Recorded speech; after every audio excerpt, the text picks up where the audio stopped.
வணக்கம் மக்களே, நான் தான் உங்கள் ஜாக்சன், இங்கிலீஷ் வாத்தியார்.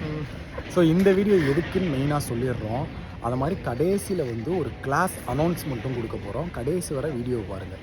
இந்த வீடியோ ஒரு டூஸ் அண்ட் டோன்ட்ஸ் மாதிரி தான். ஸோ நியூ கம்மர்ஸ்க்கும் ஆவரேஜ் பெர்ஃபார்மர், ஒரு ப்ரிலிம்ஸ் பாஸ் ஆவாங்க, ஒரு ப்ரிலிம்ஸ் ஃபெயில் ஆவாங்க, திடீர்னு ஒரு மாதம் படிக்காமல் விடுவாங்க, ஒரு மாதம் படிப்பாங்க, அப்படி கொஞ்சம் அறகுறையாக இருக்கவங்க, அப்புறம் டாப்பர்ஸ் இந்த 0.25 ஃபெயில் ஆகிறவங்க, 1 மார்க்கில் ஃபெயில் ஆகிறவங்க, இன்டர்வியூ வர போயிட்டு ஒரு மாதிரி ரொம்ப கஷ்டப்பட்டு இருக்கவங்க, அவங்களுக்கான வீடியோ தான் அது. ஸோ இந்த வீடியோக்குள்ளே போகிறதுக்கு முன்னாடி ராயல் பாஸ் ஆஃபர் போய்கிட்டு இருக்குது. இந்த சாட்டர்டே இன்னும் ஒரு 2 நாள் தான் இருக்குது. இந்த சாட்டர்டேக்குள்ளே நீங்கள் ராயல் பாஸ் பர்ச்சேஸ் பண்ணீங்க அப்படின்னா உங்களுக்கு கிராக் வித் ஜாக்கோட 2023 பிடிஎஃப் கோர்ஸ் இலவசம். ராயல் பாஸ்ன்றது கிராக் வித் ஜாக்கில் உள்ள all video course, all PDF course, all packages, all in one package தான் ராயல் பாஸ். பர்ச்சேஸ் பண்ணிக்கோங்க, லிங்க் டிஸ்கிரிப்ஷனில் இருக்குது. ப்ரோ முதல்ல நியூ கம்மர்ஸ் ஃப்ரெஷர்ஸ் இருப்பீங்க, பிகினர்ஸ் இருப்பீங்க, உங்களுக்கான தான் நாங்கள் சொல்ல போகிறோம். இந்த ஃப்ரெஷர்ஸுடைய இன்னும் நான் ஒரு கேள்வி என்னென்னா, இப்போது நான் பேங்க் எக்ஸாம் படிக்கலாமா அப்படிங்கிற மாதிரி சில பேர் டவுட்டில் வருவாங்க. பேங்க் எக்ஸாம் தான் போகணுமா, ஏன் டிஎன்பிசி எஸ்எஸ்சிலாம் போகக்கூடாதா அப்படிங்கிற மாதிரி இருக்கிற ஸ்டூடெண்ட்ஸுக்கு உங்களுடைய கருத்து? ப்ரோ போகலாம், ஏதாவது ஒன்று போகலாம், சரிங்களா? நீ படித்தா ஃபுல்லாக பேங்கிங் படி, இல்லை படித்தா ஃபுல்லாக எஸ்எஸ்சி படி. நிறைய பேர் என்ன செய்கிறீங்கன்னா, இப்போ எஸ்எஸ்சி சிஜிஎல் வந்திருக்கா, அதுக்கு உட்காந்து படிச்சுக்கிட்டு இருப்பாங்க. அடுத்து திரும்ப ஆகஸ்ட்டில் பேங்க் எக்ஸாம் வரும், டக்குன்னு பேங்க் மாறிடுவாங்க. இப்படி மாறிக்கிட்டே இருந்தாலும் டிஎன்பிசின்னு வீட்டில் டிஎன்பிசி படிக்க சொன்னாங்க, அதை படிக்கல. வீட்டில் சொல்லுவாங்க தமிழ்நாடு கவர்மெண்ட் தான் பெஸ்ட்டு அப்படின்னு சொல்லி பேங்க்குக்கெல்லாம் போகாத, பேங்க்கை மூடிடுவாங்க. உங்களுக்கு பர்சனலாக நாங்கள் சொல்கிறது என்னென்னா, இப்படி மாறி மாறி போனவங்களும் பாஸ் ஆகியிருக்காங்க. பட் பல வருடங்கள் ஆகும், பல யுகங்கள் ஆகும். பாஸ் பண்ணிலாம் இருக்காங்க ஸ்டூடெண்ட்ஸ். யூபிஎஸ்சி படிச்சுட்டே பேங்க்கு கிளியர் பண்ணுவாங்க, எஸ்எஸ்சி படிச்சுட்டே பேங்க்கு கிளியர் பண்ணுவாங்க. நீங்கள் ஃபஸ்ட்டு ஒரு ஃப்ளோவாக படிக்கிறோம், ஒரு 6 மாதம் படிக்கிறோம், அப்போயே கிளியர் பண்ணோம்னா ஒரு ஃபீல்டை சூஸ் பண்ணிக்கோங்க. இதுதான் ஃபஸ்ட்டு உங்கள் மனசில் உள்ள கேள்விக்கான பதில். அதை மாதிரி இந்த பேங்க் எக்ஸாம் இருக்குல்ல, இப்போ நம்ம பேங்க்ன்றனால அதை பற்றி பேசுவோம். இந்த பேங்க் எக்ஸாமுக்கு இந்த முத்தான நேரம் அப்படின்னு சொல்லுவாங்க. அது என்ன அப்படின்னு பார்த்தீங்கன்னா, எந்த டைம், அதாவது ஒரு பேங்க் எக்ஸாம் இவன் இந்த டைமில் முட்டி படித்தான்னா பாஸ் ஆயிடுவான், 100% கிளியர் பண்ணிடுவான் அப்படின்னா அது எந்த டைம்? அது பார்த்தீங்கன்னா இந்த ஜனவரியிலேருந்து மே வர முக்கியமான எக்ஸாம் எதுவுமே கிடையாது. அப்பப்போ எப்போயாவது இன்சூரன்ஸ் எக்ஸாம் வரும். பட் இந்த ஜனவரி டு மே பார்த்தீங்கன்னா நீங்கள் ஃப்ரீயாக தான் இருப்பீங்க. ஆனால் நம்ம ஃப்ரெஷர்ஸு, புதுசாக வரவங்க, நீங்கள் என்ன செய்வீங்கன்னா, உங்களை சுற்றி உள்ளவங்க ஒவ்வொரு சஜஷன் சொல்லுவாங்க, அதை கேட்டு கொய்யால இந்த 5 மாதத்தை நீங்கள் வேஸ்ட் பண்ணிடுவீங்க. அதாவது போட்டால் தான் ஒரு வெறி வருது அப்படிங்கிறாங்க. எக்ஸாம் போட்டு படிக்கிறவன் அது வேற. எக்ஸாம் வரப்போகிற எக்ஸாம் நோட்டிஃபிகேஷன்லாம் வர்றதுக்கு முன்னாடியே நான் ரெடியாகி, நான் டெஸ்ட்டு மட்டும் தான் போட்டு பார்க்கணும், ஃபைனல் டச் மட்டும் தான் கொடுக்கணும், அப்போது நோட்டிஃபிகேஷன் வருது. நாளைக்கு ஒரு போர் நடக்க போகுதுன்னா இன்னைக்கு தான் ஜாமான் சட்டையை எடுத்து வைப்பாங்க. அந்த மாதிரி இருக்குது. நீங்கள் இந்த நோட்டிஃபிகேஷன் வந்த பிறகு தான் படிப்பேன், இல்லை எக்ஸாம் ஒட்டி வரும்போது படிச்சுக்கிறேன், இல்லை ஏதாவது பரவாயில்ல சார், நோட்டிஃபிகேஷன் வந்துடும், வேகன்சி கம்மியாக இருக்குது, நான் படிக்க மாட்டேன்னு உட்காந்துருப்பாங்க அவங்கெல்லாம். அது என்னன்னா, அது ஆட்டிடியூட் கொஞ்சம் நீங்கள் மாற்றிக்க வேண்டிய விஷயம். ஐயா, எக்ஸாம் வராத டைம் இருக்குல்ல, அந்த டைமில் நீங்கள் ரெடி ஆகிறது தான் அதுக்கப்புறம் உங்களுக்கு புஷ் பண்ணி விடும். பரீட்சை வரும்போது 8th வீட்டுக்காரன் பக்கத்து வீட்டுக்காரன் எல்லாரும் படிக்க தான் செய்கிறான். ஆனால் பரீட்சை இல்லாத போது படிக்கிறவன் தான் ஒரிஜினல் ஸ்டூடெண்ட். ஒரிஜினலாக சீக்கிரமே கிளியர் பண்ண முடியும். ஸோ நீங்கள் என்ன செய்யணும்னா, இந்த ஜனவரியிலேருந்து இந்த மே மாதத்தை நல்லா யூட்டிலைஸ் பண்ணிக்கங்க, சரியா? இந்த டைம் தான் உங்களுக்கு எந்த ஒரு ப்ரெஷரும் இல்லாமல் படிக்கக்கூடிய ஒரு நேரம். இப்போ ஆகஸ்ட்டு இல்லை செப்டம்பர்லாம் நீங்கள் படிக்க ஆரம்பிக்கிறீங்கன்னா, ப்ரிலிம்ஸ் மெயின்ஸு மாற்றி எழுதிக்கிட்டே இருப்பீங்க. அப்போ பார்த்தீங்கன்னா எந்த எக்ஸாமுக்கு படிக்கிறதுனே தெரியாமல் ஒரு மாதிரி ப்ரெஷர் ஆகி அந்த வருஷமே வேஸ்ட்டாக போயிடும். இந்த ஜான்லேருந்து மே வர படிக்கணும், எல்லாத்தையும் கற்றுக்கணும். கண்டிப்பாக A to Z bank exam உங்களால் ஜான்லேருந்து இந்த மேக்குள்ளே கற்றுக்க முடியும். கற்றுக்கிட்டு அடுத்து ப்ராக்டிஸ் பண்ணி ஒவ்வொரு எக்ஸாமாக, இப்போ ப்ரிலிம்ஸ் வருதா, அப்போ ப்ரிலிம்ஸ்க்கு நிறையா கான்சன்ட்ரேட் பண்ணி கிளியர் பண்ணணும். மெயின்ஸ் வருதா, அதுக்கு நிறையா கான்சன்ட்ரேட் பண்ணி கிளியர் பண்ணணும். ஸோ இப்படி நீங்கள் நியூ கம்மர்ஸ் இது பண்ணிக்கோங்க. அது மாதிரி ஸ்ட்ராட்டஜி முக்கியம் கிடையாதுன்னு நினைக்கிறாங்க சார். இது ரொம்ப முக்கியமான ஒரு ஸ்ட்ராட்டஜி. அந்த ஜான் டு மே உங்களால் படிக்க முடிஞ்சிச்சின்னா உறுதியாக சொல்லலாம் சார், நான் ஜான் டு மே டெய்லி ஒரு 6 மணி நேரம் போதுமா? போதும். 6 மணி நேரம் எவ்வளோ ஈஸி பாருங்கள். காலைல ஒரு 2 மணி நேரம், மதியம் ஒரு 2 மணி நேரம், சாயங்காலம் ஒரு 2 மணி நேரம், 6 மணி நேரம் டெய்லி நீங்கள் படித்தா போதும். வேறு லெவலாக கண்டிப்பாக இன்னொரு முக்கியமான விஷயம் என்னென்னா, இந்த டயத்தில் பேசிக்ஸ் கற்றுக்கிறதுக்கு ஒரே ஒரு பிளாட்ஃபார்மை சூஸ் பண்ணிக்கோங்க. ஃபார் எக்ஸாம்பிள் சொல்கிறேன், இப்போ அபித் சார் இருக்கார் தமிழ்நாட்டுக்குள்ளே, சரிங்களா? இன்னும் அஞ்சல் மேம் இருக்காங்கன்னு வச்சுப்போம், இன்னும் 2-3 ஸ்டாஃப் இருக்காங்க நார்த் இந்தியாவில் இருக்காங்கன்னு வச்சுக்கோங்களேன். 4 பேருமே இங்கிலீஷ் டீச் பண்ணுவாங்க. நீங்கள் என்ன செய்வீங்க அப்படின்னா, பேசிக்கை ஒரே இடத்துல லேர்ன் பண்ணாமல் ஒவ்வொருத்தவங்களும் ஒரு இடத்துல வந்து ரீடிங் காம்ப்ரிஹென்ஷன் ஒவ்வொரு மாதிரி சொல்லி கொடுப்பாங்க. 4ஐயும் போட்டு மைண்டில் இறக்கும் போது அந்த படிக்கிறதோட அந்த இன்ட்ரெஸ்ட் லெவல் வந்து கம்மியாகிறதுக்கான பாசிபிலிட்டிஸ் நிறையா இருக்குது. ஸோ நீங்கள் பேசிக்ஸ் இங்கிலீஷாக இருக்கட்டும், ரீசனிங்காக இருக்கட்டும், ஆப்டியாக இருக்கட்டும், ஒரு ஆள்கிட்ட கற்றுக்கணும், சரியா? ஒரு ஆள்கிட்ட கற்றுக்கிட்டு நீங்கள் உங்களுக்கு தெரியும் ஒரு கட்டத்தில் ஒரு ஆள்கிட்ட படிக்கிறது டக்குன்னு படிச்சிடலாம் சார். இவங்க 4 பேர்ட்டு என்ன பண்ணுறாங்கன்னா, 4 பேர்ட்டு இவங்க எப்படி இருக்காங்கன்றதுக்காக சூஸ் பண்ணி வேணால் ஒரு வீடியோ பார்க்கலாம். ஆனால் 4 பேருடைய எல்லா கிளாஸையும் நான் பார்ப்பேன் அப்படின்னா அது கஷ்டம். என்ன ஆயிரும்னா கன்ஃபியூஷன்ல தான் கொண்டு போய் அந்த இன்ட்ரெஸ்ட் குறைஞ்சிடும். எனக்கு இங்கிலீஷ் வரல, பயமா இருக்குன்னு ஒரு பயத்தை ஏற்படுத்தி ஒரு குழப்பத்தை உண்டாக்கி ஒரு பிரச்சனையை உண்டாக்கி. ஸோ நாங்கள் உங்கள்ட்ட பர்சனலாக சஜஸ்ட் பண்ணுறது என்னன்னா, நீங்கள் பேசிக்ஸ் லேர்ன் பண்ணுறீங்களா, ஒரே ஒரு பிளாட்ஃபார்ம் சூஸ் பண்ணிக்கலாம். இல்லை அது இங்கேருந்து தான் இல்லை, அது எந்த பிளாட்ஃபார்ம்னாலும் உங்கள் விருப்பம், எந்த பிளாட்ஃபார்ம்னாலும் சூஸ் பண்ணி யார் உங்களுக்கு செட் ஆகுறாங்களோ அந்த ஸ்டாஃப் நீங்கள் சூஸ் பண்ணிக்கலாம். அவங்கள்ட்ட ஒரு முறையான கைடன்ஸ் கேட்டுக்கோங்க. இப்போ ஃபார் எக்ஸாம்பிள் நான் ரீசனிங் டீச் பண்ணுறேன்னு வச்சுக்கோங்களேன், ஒரு மாதம் நான் டீச் பண்ணுறேன்னா ஒரு மாதத்துலேயே ஓஹோன்னு வந்துட முடியாது. இது நிறையா ஃப்ரெஷர்ஸோட ஒரு இது என்னன்னா, நான் 10 நாளில் படிக்கிறேன்னா 10 நாள்லேயே எனக்கு ரீசனிங் வந்துடணும் அப்படின்னு நினைப்பாங்க. 10 நாளில் வராது, ப்ராக்டிஸ் பண்ணால் தான் வரும். ஒரு 1 மாதம் to 1.5 மாதம் லேர்ன் பண்ணணும், அடுத்து ஒரு 1.5 மாதம் எக்ஸிக்யூட் பண்ணணும் ப்ராக்டிஸ் பண்ணி. ஸோ அப்படிலாம் இருந்தால் தான் கிளியர் பண்ண முடியும். நீங்கள் ஃபஸ்ட்டு 1 மாதம் படிக்கும் போது சீட்டிங் பர்சன் மட்டும் கஷ்டமாக இருக்க மாதிரி ஃபீல் ஆகும். அதில் ஒரு 100 செட்டு சால்வ் பண்ணி பார்க்கணும், என்கிட்ட கைடன்ஸ் கேட்கணும். அப்படிலாம் கேட்டால் தான் ப்ரோ சால்வ் பண்ண முடியும்.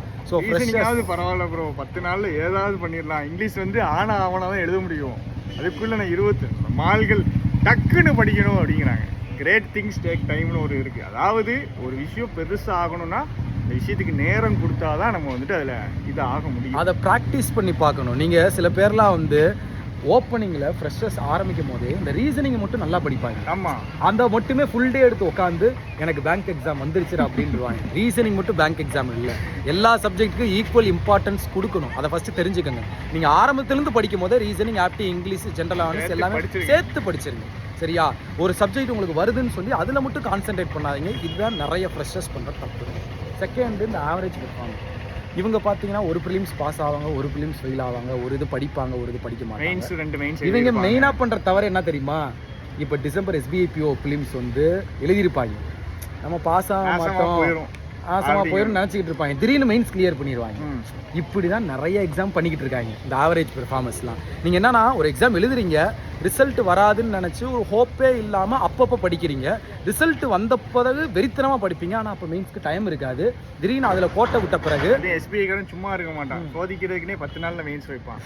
10 நாளில் மெயின்ஸ் விட்டு டாபிக் தெரிகிறதுக்கு 10 நாள் ஆயிரும். இந்த ஆவரேஜ் பெர்ஃபார்மன்ட்ட இருக்க ஒரே ஒரு சின்ன திமிரு தான், நான் தப்பாக சொல்ல. அந்த சின்ன திமிரு என்னன்னா, நம்ம கற்றுக்கிட்டோம், அடுத்த எக்ஸாம் வரும்போது பார்த்துக்கலாம், நம்மளால முடியும். அந்த Jan to April யூஸ் பண்ணவே மாட்டாங்க. அது என்னன்னா சார், கொஞ்சம் என்ன ஆயிடுதுன்னா ஓவர் கான்ஃபிடன்ஸ் அப்படின்னு சொல்லலாம். அது என்னன்னா டாக்ஸிக் பாசிட்டிவிட்டின்னு ஒரு வார்த்தை இருக்கு. என்னன்னா ஓவர பாசிட்டிவிட்டி ஏற்றி நம்மளால பண்ண முடியும்னு சொல்லி அந்த பாசிட்டிவிட்டியை ஆக்சுவலாக அவங்கள அழிச்சிரு. அந்த இதுவரையும் ப்ரோ நம்ம இந்த ஆவரேஜ் பெர்ஃபார்மரு ஒரு வருஷம் 2 வருஷம் படிக்கிறவங்கள்ட்ட கேட்டால் அந்த Jan to April May மாதத்தை யூஸ் பண்ணிக்கிறீங்களான்னு கேட்டால் கன்சிஸ்டன்சியாக யூஸ் பண்ணியிருக்கேன்னு யாருமே எங்கள்கிட்ட சொன்னதே இல்லை. ஸோ ஜனவரியிலேருந்து அந்த மே மாதத்தை நீங்கள் யூஸ் பண்ணுங்கள். உங்களுக்கு ஆல்ரெடி தெரியும் தான், ஆனால் அந்த தெரிஞ்சதையே வந்து 20% இருக்கிறத 100% மாற்றுங்க. அந்த டைமில் நான் என்ன பண்ண முடியும் அப்படின்னா, கொஞ்சம் ஆழத்துக்கு போக முடியும். ஆக்சுவலாக இப்போ ஒரு டாபிக் எடுக்கிறோம், மேக்ஸ் அரித்மெட்டிக்கில் ஒரு டாபிக் எடுக்கிறோம், போர்ட்ஸ் அண்ட் ஸ்ட்ரீம்ஸ் எனக்கு வராது அப்படின்ட்டு இருக்குன்னா அதில் நான் ஒரு வாரம் போடலாம் சார். ஒரு வாரம் நான் எத்தனை மணி நேரம்? நான் 20-30 மணி நேரம். அப்போ அந்த டாபிக் உள்ளே போய் DI வரைக்கும் நல்லா கீழே வரைக்கும் போகலாம். அப்போ அந்த டாபிக் நல்லா ஸ்ட்ராங் ஆகிடும்.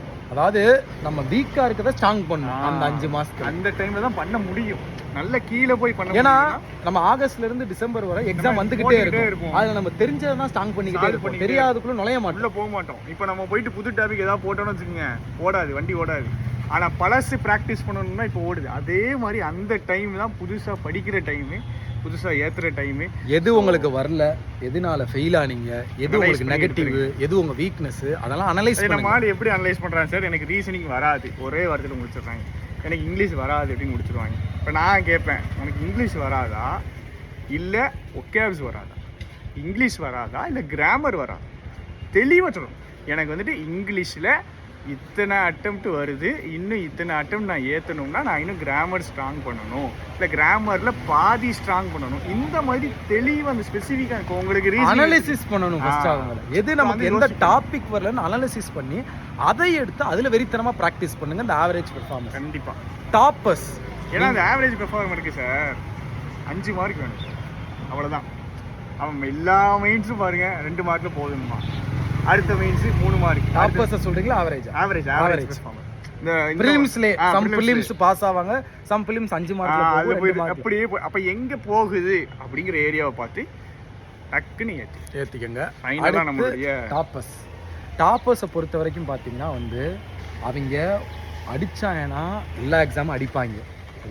வெக்ஸ் ஆனாங்கன்னா அப்படியே உட்காந்துருவாங்க, அதை போய் தொட மாட்டாங்க. போதும், நான் 3 வருஷம் 4 வருஷம் படிச்சு பாதிக்கப்பட்டு அவ்வளோ தூரம் அஃபெக்ட் ஆன இது அது. ஆனால் நான் உங்கள்கிட்ட டாப்பர்ஸை சொல்ல முடியாது என்னன்னா, பிலிம்ஸ் பாஸ் ஆகவே கொடூரமாக கஷ்டப்பட்டுக்கிட்டு இருக்காங்க, மெயின்ஸ் பாஸ் ஆகவே கொடூரமாக கஷ்டப்பட்டுக்கிட்டு இருக்காங்க. அதை உங்களால் ஒரு தடவையாவது செய்ய முடிஞ்சிருக்கு டாப்பர்ஸ். அப்போ நீங்கள் தான் இருக்கிறதுலே வலுவானவர்கள். நீங்கள் நினச்சா இன்னொரு ஒரு எக்ஸாமுக்கு தாண்டி போனீங்க, வெக்ஸை பார்க்காம அந்த டிப்ரெஷன்லாம் பார்க்காம தாண்டி போனீங்கனாலே ஜெயிச்சிடலாம். நீங்கள் ஒரு சார் எப்படின்னா மெயின்ஸை கிளியர் பண்ணி இன்டர்வியூ வரைக்கும் போயிட்டாங்க. ஆக்சுவலாக இன்டர்வியூவில் கிளியர் பண்ணலை, சரிங்களா? இது வந்துட்டு 17 கிட்ட நடக்குது. அப்புறம் என்ன ஆகுது அப்படின்னா, அவங்களுக்கு அவ்வளோ டிப்ரெஷன், வெக்ஸ் ஆனது அப்படியே படிக்கிறாங்க எல்லா எக்ஸாம். அதுக்கப்புறம் மெயின்ஸில் போகுது. அடுத்த 1 வருஷம் எல்லா எக்ஸாம் மெயின்ஸில் போகுது. 3வது வருஷம் வரும்போது அதான் அவங்களுக்கும் ஷாக்கு, எல்லாருக்கும் ஷாக்கு, ஃபிலிம்ஸே கிளியர் ஆகுது. அது என்ன ஆகுதுன்னா, அதை அப்படியே போட்டு அழுத்தி அப்படியே மெயின்டைன் பண்ண முடியல. அந்த அந்த அந்த லெவலை மெயின்டைன் பண்ண முடியாமல் டிப்ரெஷன் அப்படியே கீழே அப்படி இறங்கிடுது. ஸோ அது கண்டிப்பாக நம்ம மக்களுக்கு வந்துட்டு இருக்கலாம், அது ஏற்படலாம். ஸோ அதுக்காக இவங்க ஒரு 90% கடலை தாண்டிட்டாங்க. அதுதான் அதாவது அவங்களுமே ஆக்சுவலாக அப்படி தான் இருந்தாங்க. அந்த இன்டர்வியூ பக்கத்தில் வந்துட்டு இதாகிறதுல ரொம்ப அடி வாங்கிடுறாங்க. அது பக்கத்தில் வந்துட்டு மிஸ் ஆகும்போது மனசு ரொம்ப கஷ்டப்பட்டு உடஞ்சி போய் எடுத்து இது பண்ணிடுறாங்க. அதாவது நம்ம என்ன பார்க்கணும் அப்படின்னா, இன்டர்வியூ கிடைக்கலங்கிறத விட நான் இன்டர்வியூ வரைக்கும் போயிட்டேன், அடுத்து கிளியர் பாசிட்டிவாக எடுத்துக்கிற வேண்டியதான். நான் வந்து 90% கடலை தாண்டிட்டேன், 10% தாண்டலை தான், ஆனால் 90% தாண்டிட்டேன்னு பாசிட்டிவாக எடுத்து அடுத்தது போய் பாஸ் ஆகிறவங்களும் இருக்காங்க. ஆனால் அது வரைக்கும் போயிட்டு அந்த 10% மட்டும் பார்த்து பயந்தவங்களும் இருக்காங்க. ப்ரோ இப்போ நான் இவங்கள்ட்ட ஒரே ஒரு விஷயம் தான் சொல்லுவேன். என்னன்னா, நீங்கள் ஃப்ரெஷராக இருக்கீங்க, இல்லை நியூ கமராக இருக்கீங்க, இல்லை பேங்கிங் ஆஸ்பிரண்ட்டாக இருக்கீங்கனாலே உங்களை நீங்கள் ஃபஸ்ட்டு நம்புங்க. நீங்கள் அடுத்தவன் வாயில் போய் காதை வைக்காதீங்க. ஏன் இந்த உலகத்தில் ஒவ்வொருத்தவங்க ஒவ்வொரு சஜஷன் சொல்லுவாயா, ஒவ்வொன்றும் சொல்ல நமக்கு அஃபெக்ட் ஆகும். நெகட்டிவாக சொன்னா இல்லை நம்மளை, அதாவது எவனை பற்றியாவது முழுக்க இவன்ட்டு தப்பே இல்லைன்னு இந்த உலகம் எவனையான்னு சொல்லுமா? எவனானாலும் ஏதோ ஒரு குறை சொல்ல தான் போகிறாங்க. எப்படி இருந்தாலும் நெகட்டிவாக நீங்களே போய் வாண்டடா அவன் காதில் வாயை வச்சிங்கன்னா அவன் ஃப்ளோவில் வரதான் உங்கள்ட்ட அடிச்சு விட்டுருவேன். அது உங்களை அஃபெக்ட் பண்ணி உங்களை டிப்ரெஷனுக்குள்ளே கொண்டு போய் 2 நாள் காலி ஆக்கிடும். ஸோ தயவு செய்து டாப்பர்ஸு, ஃப்ரெஷர்ஸு, ஆவரேஜ் பெர்ஃபார்மர் யாராக இருந்தாலுமே இந்த Jan to May வெறித்தனமாக யூஸ் பண்ணுங்க அப்படின்னு சொல்கிறதுக்கு தான் இந்த வீடியோ. நீங்கள் கொஞ்சம் ப்ரீவியஸாக அனலிசிஸ் பண்ணி பாருங்களேன். இந்த Jan to May ஃபஸ்ட்டு நம்ம உட்காந்து ஒழுங்காக படிச்சிருக்கோமா? அப்போ நம்ம இப்போ வெறியாக படிக்கிறது அப்போ வெறியாக படிச்சிருக்கோம். இதில் இருக்கிற வெறி கூட வேண்டாம் சார். இதில் இருக்கிறது ஒரு 60-70% வெறி இருந்தால் கூட போதும். அதே மாதிரி கூட நீ படிக்க வேண்டாம். புரியுது, எக்ஸாம் வந்தால் கொஞ்சம் எக்ஸ்ட்ரா வெறி வரும்லாம் புரியுது. அதுக்காக எக்ஸாம் வந்தால் தான் படிப்பேன் இல்லைன்னா சும்மா பேருக்கு அப்படிங்கிறது நம்ம இப்போது நீங்களே யோசிச்சு பாருங்கள். நம்ம லைவ் போகிறோம், February மாதத்தில் லைவ் போகிறோம். லைவ் கவுண்ட் என்ன இருக்கோ இப்போ பரீட்சைக்கு 10 நாளைக்கு மேலே லைவ் போகிறோம். ப்ரோ இதை கேட்டால் அவங்க இது மனித இயல்பு அப்படின்றாங்க. அது கரெக்டு தான். கடவுள் அப்போ உங்களே ஆசீர்வதிப்பார். சரிங்களா? நீங்கள் இப்படி இருந்தீங்கன்னா கடவுள் தான் உங்களை பார்ப்பாரு. நம்ம வந்துட்டு இருக்கிற தப்புன்னு உணர்ந்து நம்ம மாற்ற ட்ரை பண்ணணும், அவ்வளோதான். இப்போ எங்களுக்கு அதே தான். இப்போ நான் வந்துட்டு படிச்ச இல்லைன்னா நான் முட்டி படித்தேன் அப்படின்ட்டு சொல்லலை. ஆனால் முட்டி படிச்சவன் ஜெயிக்கிறான். படிக்கவே ஜெயிச்சிடான் கண்டிப்பாக. அதுக்காக வந்து நான் படிக்கவே மாட்டேன் அப்படின்ட்டு உட்கார்றது வேறு. ப்ரோ அது எப்படின்னா ப்ரோ, அந்த ஜனவரி மாதம் நம்ம டெய்லி உட்காந்தே படிக்க மாட்டோம். 5 நாள் படிப்போம், அடுத்து ஒரு ஃபங்க்ஷன் போயிட்டு வருவோம், ஒரு ரெஸ்ட் விடுவோம், அடுத்து Februaryல ஆரம்பிப்போம். அப்படிதான் இருக்கக்கூடாது. அதுதான் பிரச்சனை. அந்த கேப் விடுறது தான் பிரச்சனை. படிச்சா படிச்சிரு, படிக்கலைன்னா படிக்காது விட்டுரு அப்படின்றத நான் சொல்லுவேன். ஒரு பழக்கமாக கொண்டு வந்துடணும். காலைல எந்திரிச்சு 7 மணிக்கு கிளாஸ் வரலைன்னா நம்மன்னு இருக்குது அப்படிங்கிற மாதிரி இவங்களுக்கு ஒரு பழக்கம் வந்துடணும். அந்த பழக்க பரீட்சை இருக்கோ இல்லையோ அப்படியே கண்டினியூ ஆகி போயிடணும். Jan to May தான் உங்களை காப்பாற்ற போகுது. இதுக்கு நடுவில் வந்துட்டு பரீட்சை வருமா வராதா, சிஇடி கிஇடி அது இதுன்ட்டு என்னதையுமே யோசிக்க வேண்டாம். சிஇடி 8 வருஷமா சொல்றாங்க வரும்னு, வரவே இல்லை. நீங்கள் வந்துட்டு உங்களுடைய கடமை எது அதை மட்டும் ஃபோக்கஸ் பண்ணி படிங்க. மற்றெல்லாம் தானா தூக்கிடலாம் ப்ரோ. ஒரு மேரத்தான் போயிடுவோமா? எஸ்பிஐபிஓ போயிடுவோம் ப்ரோ. மேரத்தானே பயந்துடக்கூடாது சரியா? நான் அவங்க வந்து பார்த்தீங்கன்னா ஒரு 3 மணி நேரம் மேரத்தான் சரிங்களா, ரீசனிங் ஆப்டி இங்கிலீஷ்க்கு சேர்த்து 3 மணி நேரம் மேரத்தான் வந்து போகலாம் அப்படின்னு இருக்கோம். ஸோ புதன்கிழமை போகலான்னு அடுத்த வார புதன்கிழமை போகலான்னு ஒரு பிளான் இருக்குது. அது கன்ஃபர்மேஷனுக்கு ஒரு வீடியோ போடுறோம். இது இன்ஃபர்மேஷன் வீடியோ தான். கன்ஃபர்மேஷனுக்கு எந்த நாள் எந்த டைம்ன்றத ஒரு வீடியோ போடுறோம். உங்களோட இங்கிலீஷ் பயங்கரமா இம்ப்ரூவ் ஆயிட்டு எப்படி ப்ரோ அந்த கிளாஸ் தான் சீரியஸாக தான் சொல்கிறேன். ஸ்போக்கன் இங்கிலீஷ்க்குன்னு ஒரு டெலிகிராம் குரூப் வச்சுருக்கோம் சரியா? அதில் பார்த்தீங்கன்னா என்ன செய்யறோம்னா நாங்கள் போய் பேசிக்கிட்டே இருக்கோம். பேங்க் இந்த 2 நாளாக நான் போகல ப்ரோ. இந்த இன்டர்வியூ என்ன சொல்கிறது, நம்ம ஸ்டூடெண்ட்ஸ் கற்றுக்கிற அளவுக்கு சில ஸ்டூடெண்ட்லாம் இருக்காங்க. நானே வந்துட்டு சில பேர் பேசுகிறத பற்றி இந்த பாயிண்ட் சரியான பாயிண்ட், சூப்பரான பாயிண்ட்டு அப்படின்னு சொல்கிற அளவுக்கு ஸ்டூடெண்ட் இருக்காங்க. நம்ம ஒரு 4-5 பேர்கிட்ட பேசினாலாம் மூளை வளரும். இந்த பாயிண்டெல்லாம் நம்ம ஒரு ஜிடி வைக்கிறாங்க இல்லை இன்டர்வியூவில் கேட்குறாங்கன்னா இந்த பாயிண்ட் எடுத்து வைக்க முடியும். இந்த பாயிண்ட் நம்ம யோசிச்சிருக்கவே மாட்டோம், வாத்தியாருக்கே தோணி இருக்காது. ஆனால் ஸ்டூடெண்ட் அவ்வளோ கிளவராக இருப்பாங்க. ஸோ அதனால் அந்த சிடபிள்யூஜேவோட அந்த ஸ்போக்கன் இங்கிலீஷ் குரூப்பில் ஜாயின் பண்ணுங்கள். கண்டிப்பாக இங்கிலீஷ் டெவலப் ஆகும். பேச பேச தான் இங்கிலீஷ் வரும். ஸோ ஃப்ரெஷர்ஸ் திரும்பியும் சொல்கிறேன், நியூ கமர் திரும்பியும் சொல்கிறேன், தயவு செய்து நம்ம ராயல் பாஸை யூஸ் பண்ணிக்கிங்கயா.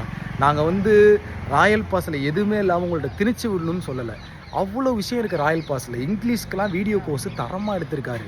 அதுக்கான பிடிஎஃப் கோர்ஸ் இருக்குது, ரீசனிங் ஆப்டி எல்லாத்துக்குமே இருக்குது. ஸோ ஃப்ரெஷர்ஸ் வந்து இந்த ராயல் பாஸ்ன்ற ஒரு பிளாட்ஃபார்மை நீங்கள் ஒரு 3 மாதம் யூஸ் பண்ணாலே செம ஸ்ட்ராங் ஆகிடும். கோர்ஸ் ஒன்று ஏதாவது கமெண்ட் பண்ணுவாங்க சார், வீடியோ முடிக்கலை அப்படிப்பாங்க. வீடியோ கோர்ஸ் வந்துக்கிட்டே இருக்கும். அதாவது நான் இங்கே இருக்கிற வரைக்கும் அந்த வீடியோ கோர்ஸ் வீடியோ ஆட் ஆகிட்டே இருக்கும் சரிங்களா? இப்போ 75 வீடியோ கிட்டே இருக்குது. ஸோ வீடியோ கோர்ஸ் எனக்கு எப்போ டைம் கிடைக்குதோ அப்போ போட்டு விட்டுக்கிட்டே இருக்கும் சரிங்களா? ஸோ அது எப்போ நீங்கள் வாங்கினீங்கனாலும் அது உங்களுக்கு யூஸ்ஃபுல் தான். ஸோ கன்சிஸ்டன்சியாக படிங்க. இந்த கன்சிஸ்டன்சின்னு ஒன்று தான் உங்களை கண்டிப்பாக ஜெயிக்க வைக்கும். உங்களிருந்து விடைபெறுவது உங்கள் ஜாக்சன். டாட்டா.